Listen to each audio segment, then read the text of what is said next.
31ல சிவகார்த்திகேயன் முதலமைச்சர் ஆவார்.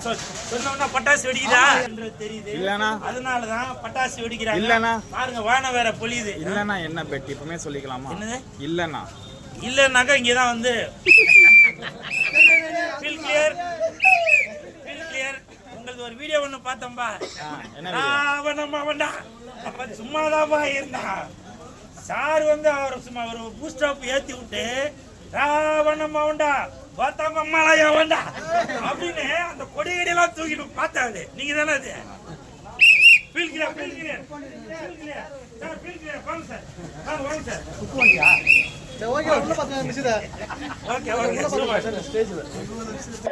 Thank you so கண்ணாடியை கழட்டினா பயம் வெளியில தெரியும்.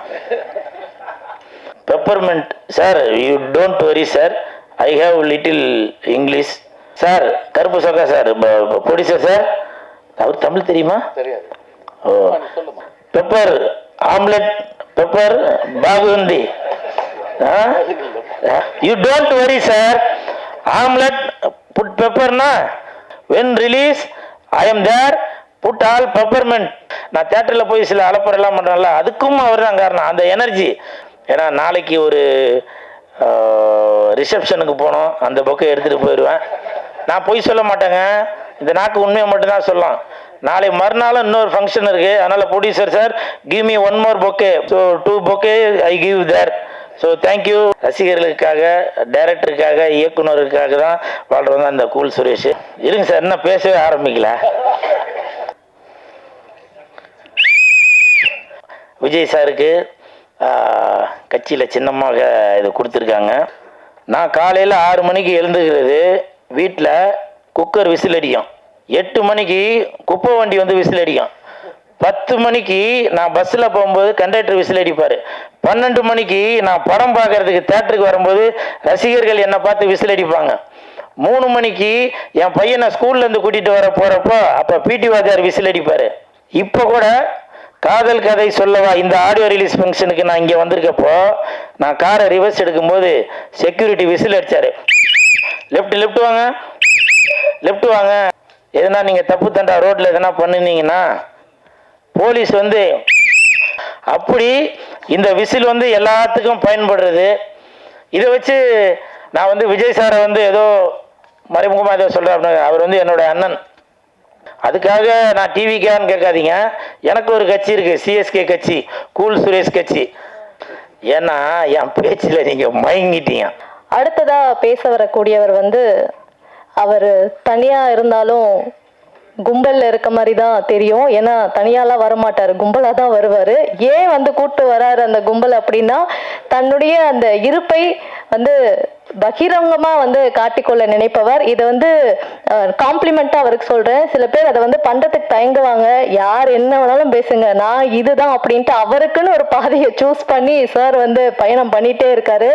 பிக் பாஸ் கூட வந்து போயிட்டு அங்கேயும் போய் பயங்கரமா கலக்கிட்டு வந்தாரு. தொடர்ந்து பல படங்கள்ல அவர் இருக்கிறதையும் பார்க்க முடியுது. எல்லா பட ரிலீஸ்ல அந்தந்த படத்துடைய ப்ரொமோஷன்ஸ்க்காக அந்த நடிகர்கள் வராங்களோ இல்லையோ தலைவன் வந்து நிற்பாரு.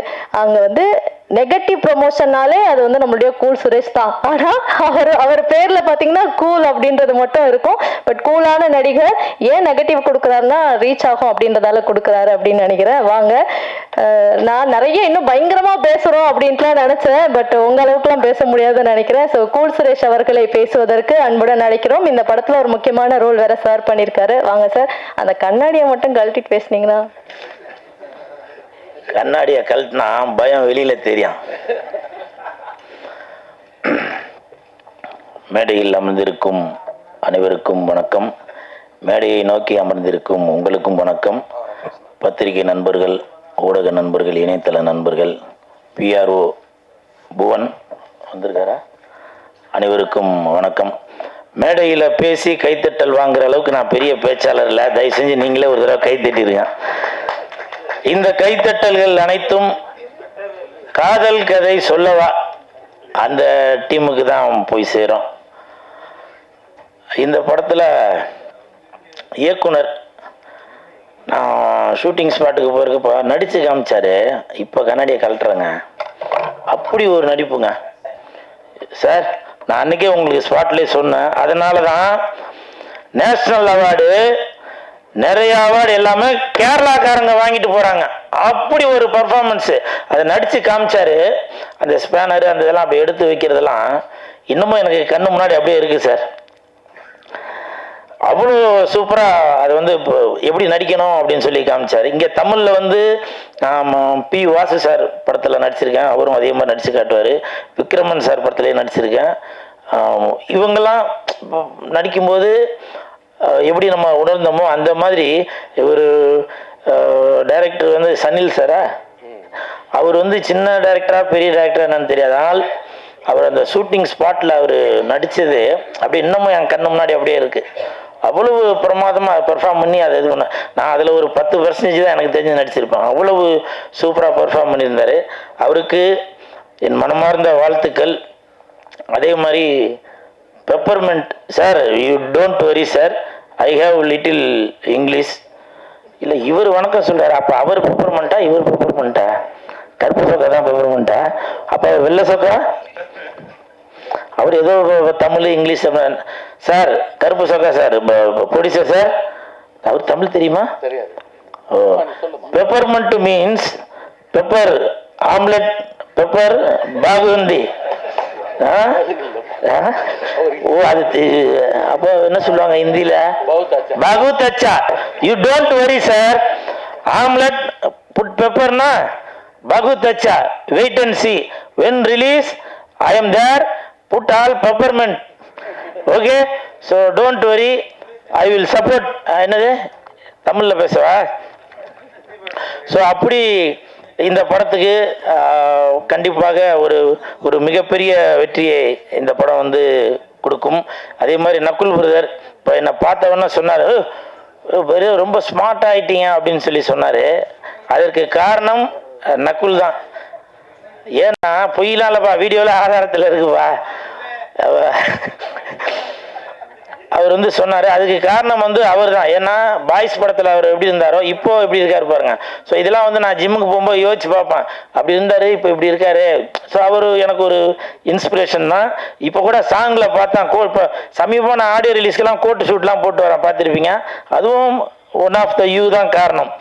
ஏன்னா கோட் சூட்லாம் போட்டு ஒரு ஸ்மார்ட்டாக இருக்காரு. அது மட்டும் இல்லை, நான் தேட்டரில் போய் சில அலப்பறையெல்லாம் பண்ணுறேன்ல, அதுக்கும் அவர் தான் காரணம். அந்த எனர்ஜி, அந்த டாம் அண்ட் ஜெர்ரி எப்படி அந்த மாதிரி ஒரு இன்ஸ்பிரேஷன் தான். ஸோ நக்குல் பிரதருக்கு வாழ்த்துக்கள். அதுக்கப்புறம் பொக்கே கொடுத்தாங்க, பொக்கே கொடுத்ததுக்கு மிக்க நன்றி. ஏன்னா நாளைக்கு ஒரு ரிசப்ஷனுக்கு போனோம், அந்த பொக்கை எடுத்துகிட்டு போயிடுவேன். நான் பொய் சொல்ல மாட்டேங்க, இந்த நாக்கு உண்மையை மட்டும்தான் சொல்லலாம். நாளை மறுநாளும் இன்னொரு ஃபங்க்ஷன் இருக்குது. அதனால் producer sir, give me one more bouquet, because tomorrow and day off tomorrow I have 2 program, one reception then one birthday function. So 2 bouquet I give there. So thank you very much. You give payment also, but you now give bouquet also, so I am very happy. அதே மாதிரி Raj Kapoor sir இப்போ சொன்னாங்க, கூலு நீ என்ன பேச போகிறேன்னு தெரியலையாப்பா, நான் ரொம்ப எதிர்பார்ப்பில் இருக்கிறேன்ப்பா, ஆனால் பசி வேறு எடுக்குது, ஒரு டக்குன்னு முடிச்சிருப்பா அப்படின்னாரு.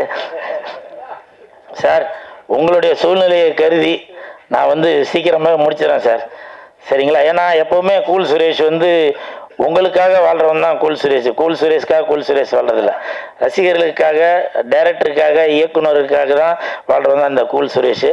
அதனால் டக்குன்னு முடிச்சிடறேன். அப்புறம் இருங்க சார், இன்னும் பேசவே ஆரம்பிக்கல. அப்புறம் அதியமான் சார் வந்து நான் ஒரு நிகழ்ச்சியில் சந்தித்தேன். அப்போ வந்து கூலு படத்தில் ஒரு கேரக்டர் ஒன்று இருக்குது, நான் ஒரு வாரத்தில் கூப்பிட்றேன் அப்படின்னா, அதே மாதிரி கரெக்டாக ஒரு வாரத்தில் கூப்பிட்டு காஸ்டியூம்லாம் அளவெடுக்கணும், சம்பளம்லாம் என்னென்னு பேசிக்கிங்கப்பா அப்படின்னு அது சொன்னார். அது எனக்கு வந்து ரொம்ப ஆச்சரியமாக போச்சு. ஏன்னா இப்போ கூட சரி நிறையா பேர் பார்த்துட்டு அக்குள்ளே நம்ம அந்த படத்தில் மீட் பண்ணுவோம், அப்படி மீட் பண்ணுவோம், அப்படி ஏதோ ஒன்று வாயில் சொல்லிட்டு போவோம். ஆனால் சொன்னதை கரெக்டாக அதை வந்து செயல்படுத்தியும் காட்டினார். இப்போ இந்த இடத்துல ஒரு எக்ஸாம்பிள் நடந்துச்சு. நான் நடந்து வந்தேன், அதியமான் சார் வந்து ஒரு 5 சீட்டு தள்ளி உட்காந்துருந்தார். அவர் நான் போய் வணக்கம் சொன்னேன், அந்த 5 சீட்டு தள்ளி இருக்க அவர் எழுந்து இப்படி கை ஊத்துட்டு உட்காராருங்க. இதுதாங்க மனுஷன்றது. ப்ளீஸ் ஒரு கிளாப் கொடுங்களேன்.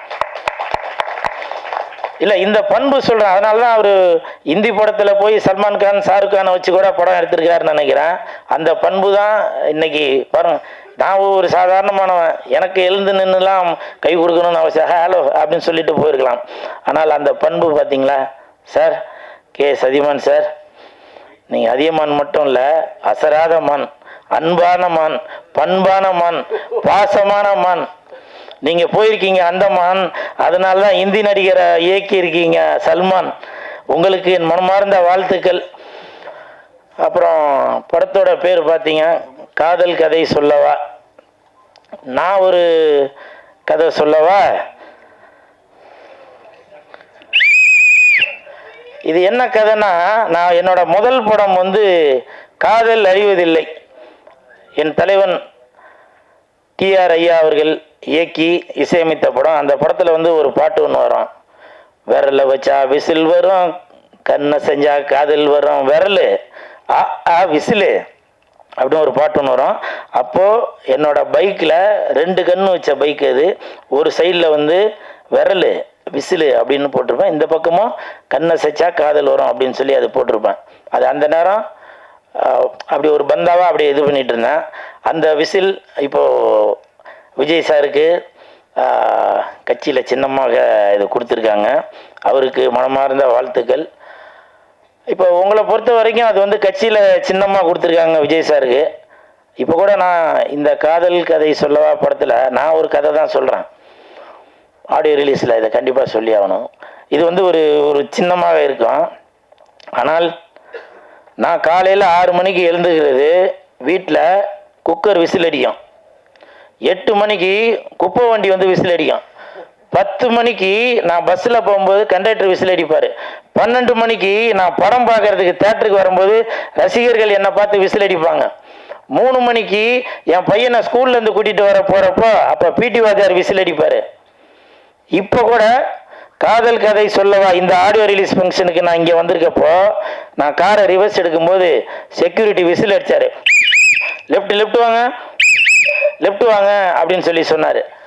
அது மட்டும் இல்லை, நைட்டு 11 மணிக்கு மேலே எதனா நீங்கள் தப்பு தண்டா ரோட்டில் எதனா பண்ணினீங்கன்னா போலீஸ் வந்து 11 மணி ஆச்சு கிளம்புங்க அப்படின்னு பீச்சிலெலாம் கூட சொல்லிட்டு இருப்பாங்க. அப்படி இந்த விசில் வந்து எல்லாத்துக்கும் பயன்படுறது. இதை வச்சு நான் வந்து விஜய் சாரை வந்து ஏதோ மறைமுகமாக ஏதோ சொல்கிறேன் அப்படின்னு. அவர் வந்து என்னோட அண்ணன், சரிங்களா? நான் அவருடைய தம்பி.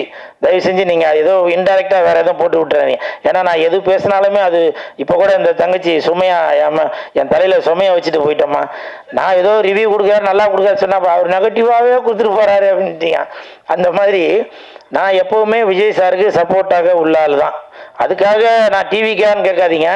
எனக்கு ஒரு கட்சி இருக்குது, சிஎஸ்கே கட்சி, கூல் சுரேஷ் கட்சி, சரிங்களா? அதுக்கு நீ ஓட்டு போட்டுருமா, சரிங்களா? இதுதான் இந்த விசிலோட கதை, சரிங்களா? அப்புறம் ஒரு ராஜ் கபூர் சார் இப்போ சொன்னாங்க என்னை பற்றி எதுவும் 2026 நான் ஜெயிப்பேனா அப்படின்னு. தம்பி நீங்கள் வரும்போதே பார்த்தேன் விசில் அடிச்சிங்க, கண்டிப்பாக நீங்கள் ஜெயிப்பீங்க அப்படின்னு சொன்னீங்க. உங்களுக்கு என் மனமார்ந்த நன்றிகள் சார். அதே மாதிரி வேலாயுதம் சார் நிறையா பேசுவார்னு நினச்சேன். அந்த வேலாயுதம் சார் மைக் எடுத்தாக நிறையா பேசுவார், நீங்கள் கொஞ்சம் தான் பேசியிருக்கீங்க. ஸோ வேலாயுதத்துக்கு வித்தியாசம் இருக்குது போல். வேலாயுதம் அது யார்கிட்ட இருக்குன்றது தான் முக்கியம்னு நினைக்கிறேன். நன்றி. இந்த காதல் கதை சொல்லவா மிகப்பெரிய வெற்றி அடையும். விரைவில் தேட்டரில் ரிலீஸ் ஆகும்போது நான் உங்களை அங்கே சந்திக்கிறேன். நன்றி நன்றி நன்றி. நானே கை தட்டிக்கிறேன். ஏன்னா என் பேச்சில் நீங்கள் மயங்கிட்டீங்க, மெய் மறந்து போயிட்டீங்க. நன்றி, வணக்கம்.